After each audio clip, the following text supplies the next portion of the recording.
आज हम लोग गीता के अध्याय 3 के श्लोक संख्या 19 पर चर्चा करेंगे। तो श्लोक संख्या 19 में भगवान क्या कह रहे हैं? इसलिए तू निरंतर आसक्ति से रहित होकर कर्तव्य कर्म को करता रह, क्योंकि आसक्ति से रहित होकर कर्म करता हुआ पुरुष परम को प्राप्त हो जाता है। तो इससे पहले जो 2 श्लोक हमने देखे थे उसमें भगवान ने बताया था कि किस प्रकार के पुरुष के लिए किसी कर्म को करने की कोई आवश्यकता नहीं होती। ये जो बात है ये भगवान क्यों बता रहे हैं, इसका लिंक हम लोगों को अध्याय 3 के प्रारंभ से जोड़ना होगा, क्योंकि अध्याय के 3 के प्रारंभ में ही सबसे पहला प्रश्न अर्जुन करता है कि भगवान आपने बताया कि ज्ञान श्रेष्ठ है, कर्म से श्रेष्ठ है, तो फिर मुझे इस भयंकर कर्म में क्यों लगा रहे हैं? सही बात है, अगर ज्ञान ही श्रेष्ठ है और आपने ज्ञान का उपदेश दे दिया तो फिर कर्म की तो कोई आवश्यकता ही नहीं है। और उसमें भी वैसा कर्म जो घोर कर्म है। घोर कर्म इसलिए कि उसमें अपने बंधु बांधवों का वध करना होगा, अपने भाई, अपने बंधु, अपने पितामह, अपने गुरु, इन सब का वध करना होगा। तो ये तो बड़ा ही घोर और भयंकर कर्म है। तो इसलिए पहला सवाल भगवान से यही करते हैं अर्जुन कि ऐसे घोर कर्म में क्यों लगा रहे हैं जब ज्ञान ही काफ़ी है। तो ज्ञान के बाद फिर कर्म की क्या आवश्यकता है? मुझे क्यों ऐसे कर्म में लगा रहे हैं? तो मुझे सही सही बात बताइए। तो भगवान आगे बताते हैं कि बेटा तुम्हारे लिए जो कर्म है वो महत्वपूर्ण है, क्योंकि एक क्षण भी कोई भी व्यक्ति कर्म किए बिना नहीं रह सकता। ये सत्य बात है। हम एक क्षण भी कोई ना कोई तो कर्म करते ही रहते हैं, बिना कर्म किए तो हम रहते ही नहीं हैं। तो भगवान कहते हैं कि तुम जिस अवस्था की बात कर रहे हो कि सिर्फ ज्ञान से ही सब कुछ हो जाए और कर्म करने की कोई आवश्यकता ही ना रहे, तो वो वैसे पुरुष की पहचान है जिसके बारे में श्लोक संख्या 17 और 18 और 17 में बताया गया। क्या बताया गया?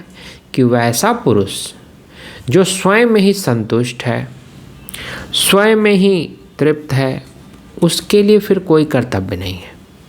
उसको किसी कार्य की ज़रूरत ही नहीं है, ना तो किसी कर्तव्य से उसका कोई प्रयोजन है और न ही उसका संपूर्ण प्राणियों से कोई भी स्वार्थ का संबंध रहता है। तो भगवान कहते हैं कि ये अवस्था जब तुम्हारी आ जाएगी ना, तब तुम्हें कर्म करने की आवश्यकता नहीं होगी। तो तुम जो प्रश्न कह रहे हो वो ज्ञान तब श्रेष्ठ है जब तुम इस अवस्था में पहुंच जाओ, अर्थात तुम स्वयं में ही संतुष्ट रहो, तुमको बाहरी दुनिया से किसी प्रकार के स्वार्थ संबंध की आवश्यकता नहीं हो, तुम स्वार्थ से इस दुनिया से नहीं जुड़े हो। तो ऐसी अवस्था में क्या होगा? तुम स्वयं में ही तृप्त रहोगे, स्वयं में ही संतुष्ट रहोगे। और ऐसे अगर होगे तो तुम्हारा फिर कोई कार्य करने का कोई प्रयोजन नहीं है। तुम कार्य नहीं भी करोगे तो कोई फर्क नहीं पड़ेगा। लेकिन भगवान कह रहे हैं कि वो अवस्था तो तुम्हारी है नहीं। ऐसा तो है नहीं अर्जुन कि तुम स्वयं में ही संतुष्ट हो, स्वयं में ही तृप्त हो, ऐसा तो कोई बात है नहीं। तो निश्चित रूप से तुम्हारा संबंध है, क्योंकि जैसे ही तुम बोल रहे हो कि मुझे भयंकर कर्म, घोर कर्म में क्यों नियोजित कर रहे हैं, क्यों लगा रहे हैं, इसका मतलब कहीं ना कहीं इस युद्ध क्षेत्र में जो भी लोग हैं उनसे तुम्हारी आसक्ति या तुम्हारा मोह तो ज़रूर जुड़ा हुआ है। क्योंकि जिसका मोह नहीं जुड़ा हुआ होगा वो किसी की हत्या करने में क्यों हिचकिचाएगा? जब तुम एक योद्धा हो, अर्जुन तो एक बहुत बड़ा योद्धा था, कई युद्ध पहले भी लड़ चुका था, तो अन्य युद्धों में उसे कोई हिचकिचाहट नहीं हुई। लेकिन इस महाभारत के युद्ध में उसे हिचकिचाहट क्यों हो रही है? क्योंकि सामने उसके भाई खड़े हैं, सामने उसके पितामह खड़े हैं, सामने उसके गुरु खड़े हैं। यानी किसी न किसी प्रकार से वो स्वयं को पितामह से, गुरु से, परिजनों से, भाई बंधु से जोड़ रहा है। तो इसके जोड़ने का अर्थ क्या हुआ? इसके जोड़ने का अर्थ हुआ कि उसकी उन लोगों से कोई ना कोई आसक्ति है, कोई ना कोई मोह है। अगर मोह नहीं होता, मोह का संबंध नहीं होता, स्वार्थ का संबंध नहीं होता, तो उनके लिए इस प्रकार से हृदय विदारक स्थिति उसके लिए नहीं उत्पन्न होती। वो ऐसा नहीं कहता कि बहुत भयंकर कर्म है, वो नॉर्मल कर्म, जैसे एक योद्धा के लिए युद्ध होता है उस तरह से वो एक सामान्य युद्ध की तरह युद्ध करता। लेकिन उसकी स्थिति नहीं है। इस युद्ध में वो घबरा रहा है। इसका अर्थ है कि कहीं ना कहीं उसके अंदर मोह है, कहीं ना कहीं उसके अंदर आसक्ति है। तो इसलिए भगवान कह रहे हैं कि यानी कि तुम्हारी अवस्था अभी 17वें और 18वें श्लोक की भांति नहीं हुई। तुम स्वयं में तृप्त नहीं हो, स्वयं में संतुष्ट नहीं हो। ऐसी स्थिति है, अपने ही आत्मा में रमन करने वाले नहीं हो। अगर इस प्रकार की स्थिति है तो तुम्हारे लिए ऐसा नहीं है कि कोई कर्तव्य नहीं है, कोई कर्म नहीं है, क्योंकि तुम अभी ज्ञान में पूरी तरह से स्थिर नहीं हुए हो। जो ज्ञान में स्थिर हो जाएगा उसको फिर बाहरी दुनिया से कोई भी स्वार्थ का संबंध नहीं रहता। वह स्वयं में रमन करने वाला, स्वयं में ही संतुष्ट, स्वयं में ही तृप्त रहता है और उसका बाहरी दुनिया से कोई स्वार्थ का संबंध नहीं रहता, किसी प्रकार का संबंध नहीं रहता। उसके लिए फिर सामने अन्य अपने परिजन खड़े होते या कोई अन्य शत्रु खड़ा होता, अर्जुन को दोनों समान दिखते हैं, लेकिन उसे समान नहीं दिख रहे हैं। इसका अर्थ है कि उसका कोई ना कोई संबंध है, और दुनिया के सारे संबंध मूल रूप से कहीं ना कहीं किसी न किसी स्वार्थ से जुड़े होते हैं। वो समझ में नहीं आता, लेकिन सूक्ष्म स्तर पर जब हम जाते हैं तो वो किसी न किसी स्वार्थ से अवश्य जुड़े होते हैं। तो वही भगवान कह रहे हैं कि तुम्हारी अवस्था अभी वैसी नहीं हुई है कि तुम्हारे लिए कोई कर्तव्य शेष नहीं रहे। तो फिर क्या उपाय है? तो भगवान कहते हैं कि उपाय वही है, अनासक्त कर्म। अनासक्त कर्म अगर मनुष्य करेगा तो धीरे धीरे उसे इसी अवस्था की प्राप्ति हो जाएगी। प्रैक्टिस करना पड़ता है, अभ्यास करना पड़ता है। अगर अनासक्त भाव का अर्जुन अभ्यास करेगा तो अनासक्त भाव से कर्म करते करते फिर एक स्थिति ऐसी आ जाएगी जब अर्जुन स्वयं में तृप्त होगा, उसे किसी से कोई स्वार्थ की भावना नहीं रही, क्योंकि अनासक्ति का अभ्यास करेगा तो धीरे धीरे उसके मोह समाप्त हो जाएंगे, और मोह जैसे ही समाप्त हो जाएगा तो वो स्वयं में तृप्त रहेगा, स्वयं में संतुष्ट रहेगा। और जैसे ही ये अवस्था होगी तो फिर उसके लिए कोई भी कर्म करने का प्रयोजन नहीं रहेगा। तो इसलिए भगवान कह रहे हैं कि अर्जुन, तुम अनासक्त भाव से कर्तव्य करो, कर्म करो, क्योंकि आसक्ति से रहित होकर कर्म करता हुआ मनुष्य परम को प्राप्त होता है। तो आसक्ति से रहित होकर अनासक्त भाव से अगर कोई कर्म करे तो परम अवस्था को प्राप्त हो जाता है। परम अवस्था कौन है? कहीं कहीं इसको कहते परम को परमात्मा से भी यहाँ सूचित करते हैं। गीता प्रेस में तो लिखा है परम आपनोति, अर्थात परमात्मा को प्राप्त हो जाता है। तो ठीक है, परम का अर्थ अगर परमात्मा ले लें या कोई परम अवस्था जो श्रेष्ठतम अवस्था है वो भी हम ले सकते हैं। तो जो श्रेष्ठतम अवस्था होगी उसको प्राप्त हो जाएगा अगर कोई व्यक्ति अनासक्त भाव से कर्म करेगा। तो अब तो समझना होगा, अनासक्त को अगर छोड़ दे तो दो और शब्द होते हैं, आसक्त और विरक्त। आसक्त का तो आप सिंपल अर्थ समझते हैं कि अगर किसी भी कार्य से या किसी भी वस्तु से उसको मोह है, स्वार्थ है, तो उसको माना जाए कि वो आसक्त है, आसक्ति है उसके अंदर। और विरक्ति मतलब वो उससे बिल्कुल उल्टा है। आसक्ति का जस्ट रिवर्स या उल्टा विलोम क्या है? विरक्ति है। जैसे एक गृहस्थ व्यक्ति है तो उसको क्या है, गृहस्थी से उसको संसार से आसक्ति होती है। लेकिन एक सन्यासी है तो उसको क्या होता है, उसको संसार से विरक्ति होती है।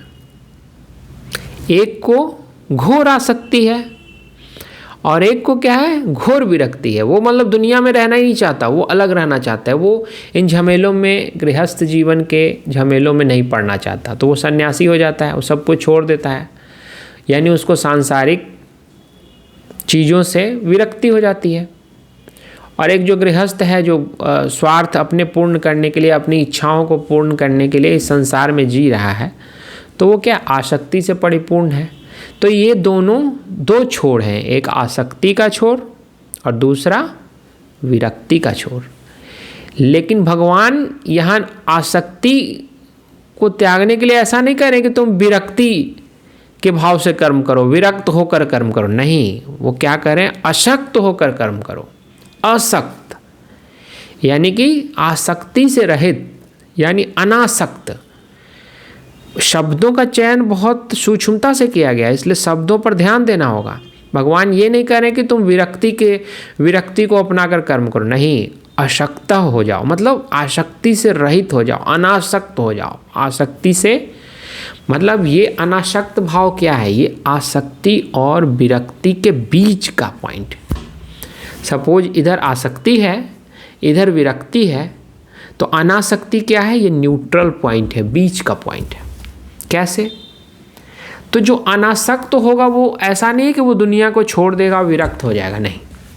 ये सबसे पहली बात समझ लेने की है कि वो ऐसा नहीं होगा। कि आसक्त नहीं है इसका अर्थ ये नहीं है कि वो विरक्त है। जो अनासक्त होगा वो इसी दुनिया में रहेगा, इसी दुनिया में रहेगा, सारे कर्म भी करेगा।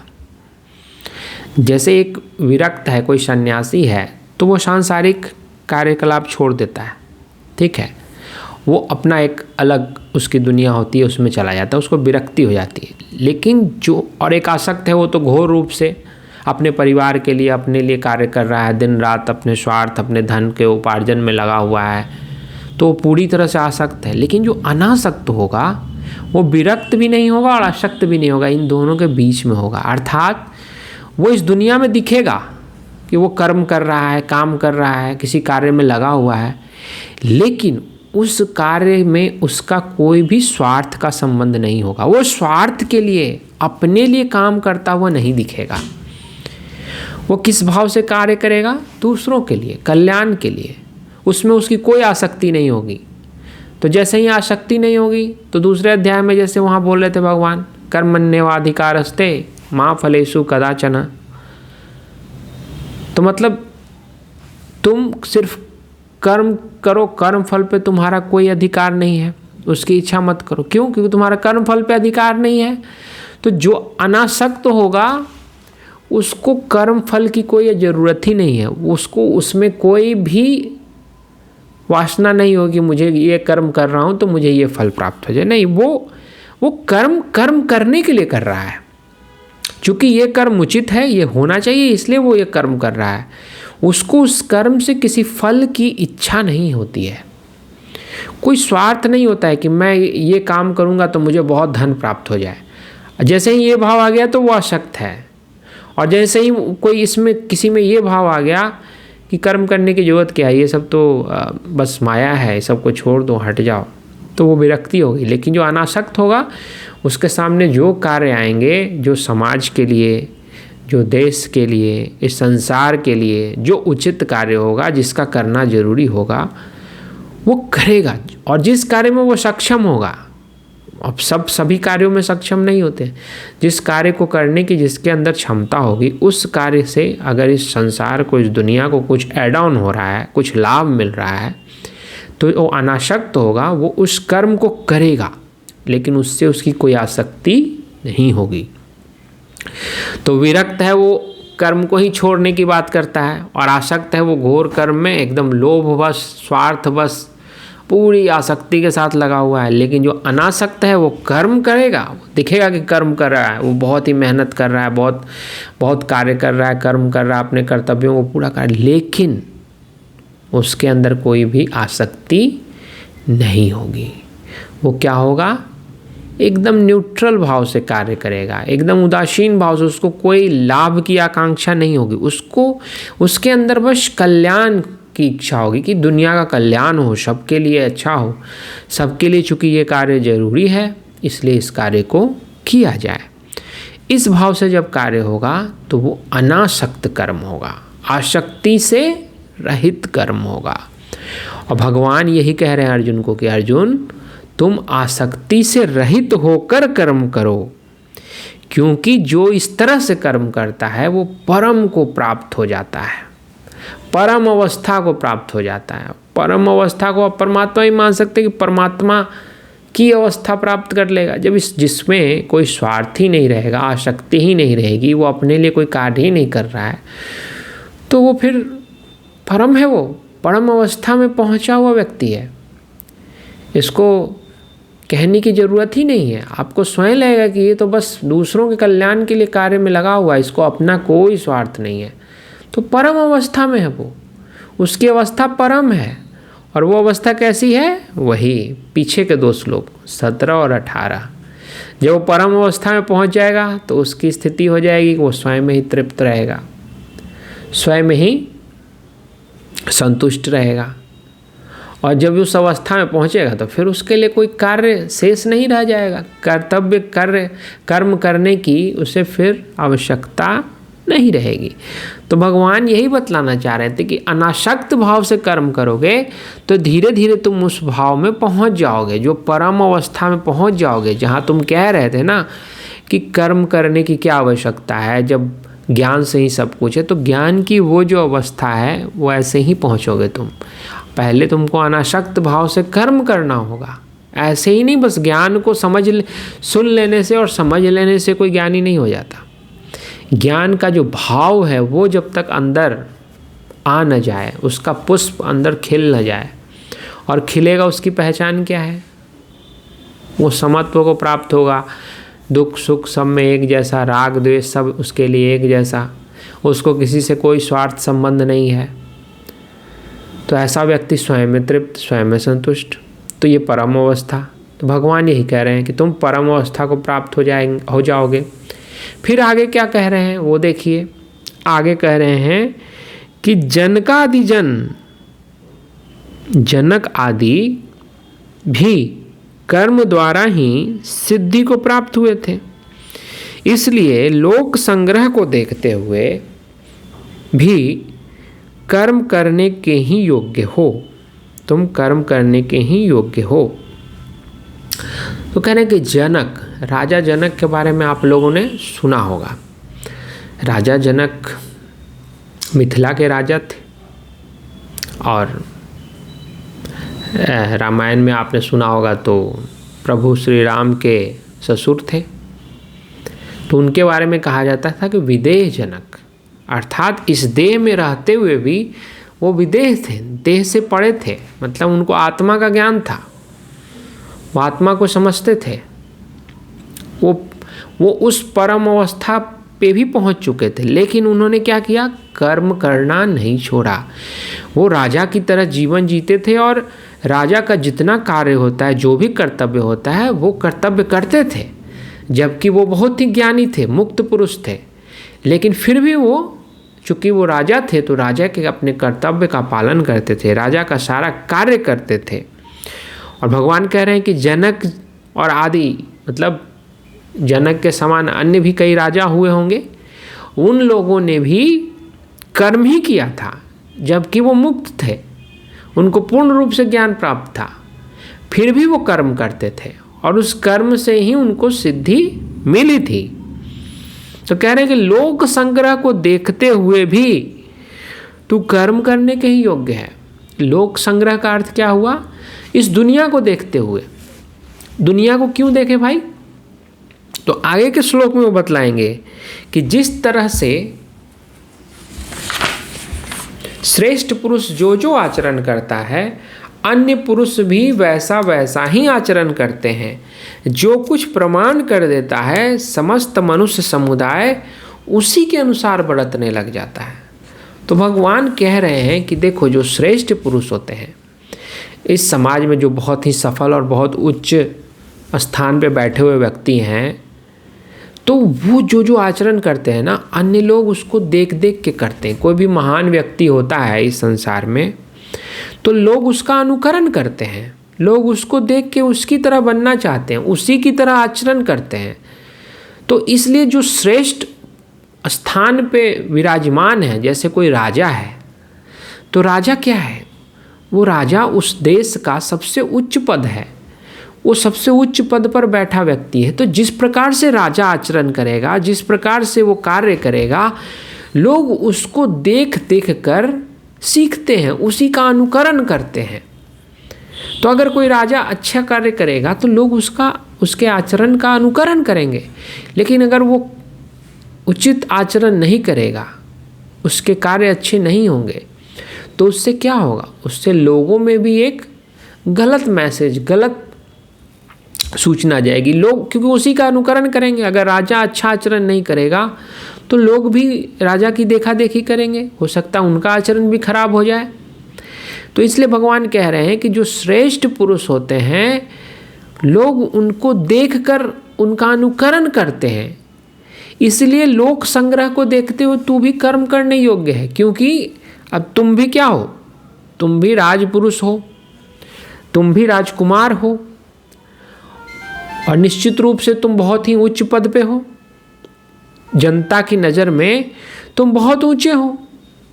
और अगर तुम अपने कर्तव्य को करना बंद कर दोगे, कर्म को करना बंद कर दोगे, तो लोग उसी का अनुकरण करेंगे कि अर्जुन धर्म के युक्त युद्ध को छोड़कर सिर्फ इसलिए भाग गया क्योंकि उसके अपने बंधु बांधवों की हत्या करनी पड़ रही थी। तो इसलिए जब इतना बड़ा योद्धा और इतना महान राजपुरुष अर्जुन जब युद्ध से भाग सकता है, तो हम लोगों को भी भागना चाहिए। हम लोग भी कर्तव्य क्यों करें? तो भगवान कह रहे हैं कि तुम जिस प्रकार के कर्म करोगे तो लोग तुम्हारा अनुकरण करेंगे। तो ये अच्छा मैसेज नहीं जाएगा, लोगों के बीच अच्छा प्रचार नहीं जाएगा कि तुम अच्छे कर्म कर रहे हो। इससे क्या होगा? लोगों में गलत चीज़ फैलेगी, वो भी कर्म करने से विरक्त होने लगेंगे। उनको लगेगा कि जब हमारा राजा, हमारे राजकुमार कर्म नहीं करते हैं, उनको कर्म करना उचित नहीं लग रहा है, तो फिर वो जो आसक्ति जो तुम्हारी है, वो आसक्ति सब लोगों में फैलेगी। फिर सब लोग इसी प्रकार से आसक्ति से युक्त हो जाएंगे और अपने कर्तव्य का पालन सही तरीके से नहीं करेंगे। इसलिए कह रहे हैं भगवान कि लोक संग्रह को देखते हुए भी तू कर्म करने के ही योग्य है। तो इस संसार में चूंकि लोग तुम्हारा अनुकरण करेंगे, इसलिए उनके हित के लिए भी, संसार के हित के लिए भी तुम्हारे लिए कर्म करना अति आवश्यक है। तुमको कर्म करना चाहिए, क्योंकि पहले भी जनक आदि जो राजा हुए थे, उन लोगों ने कर्म किया था और कर्म से ही उनको सिद्धि की प्राप्ति हुई थी। तो तुम भी तो एक राजा ही हो, तुम्हें भी कर्म करना होगा और इसी से तुम परम अवस्था को प्राप्त होगे। तो आज के लिए ही इतना ही। आगे की चर्चा हम आगे के वीडियो में करेंगे।